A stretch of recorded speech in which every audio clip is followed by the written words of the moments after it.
નમસ્કાર ખેડૂત મિત્રો, આજે આપણે ગુજરાત ગણોત વહીવટ અને ખેતીની જમીન અધિનિયમ 1948 વિશે જાણીશું. આઝાદી મળ્યા બાદ કુદરતી સંસાધનોની વહેંચણી અને સરખા પ્રમાણમાં સંપત્તિની વહેંચણીના ભાગરૂપે જમીન સુધારણા કાયદાઓ સમગ્ર ભારતમાં ઘડવામાં આવેલા. 1 મે અને 1960 ગુજરાત અને મહારાષ્ટ્ર બંને સંયુક્ત રાજ્યો હતા.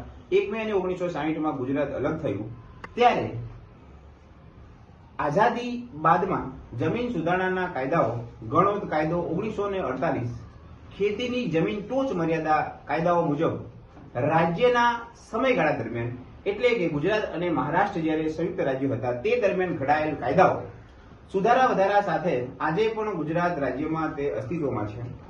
આ બધા કાયદાનો મુખ્ય હેતુ શું છે? તો જમીન ઉપરના જે ગણોતિયા જે છે, જમીન ઉપરના જે કબજેદારો જે છે તેમને પોતાના કાયમી ગણોત હક એટલે ખેડૂત તરીકેના હક આપવા. આ એનો મુખ્ય 1948ના ગણોત ધારાનો મુખ્ય એનો પર્પઝ હતો. હવે મિત્રો, તમે જાણો છો કે ભારતની જે જમીનો જે છે એના મૂળ માલિકો ક્ષત્રિયો છે, રાજા રજવાડાઓ છે એના જે મૂળ માલિકો છે.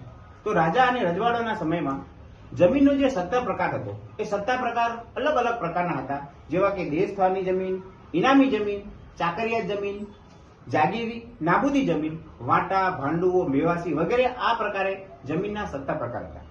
પરંતુ આઝાદી પછી જ્યારે રાજ્ય સરકાર આવી ત્યારે આવા તમામ પ્રકારના સત્તા પ્રકારો જે છે એ રદ કરવામાં આવ્યા અને જમીન ઉપરના ગણોતિયાઓને અને કબજેદારોને કાયમી હક સ્થાપિત કરવામાં આવેલા, અને એ આ કાયદાનો મુખ્ય પર્પઝ છે.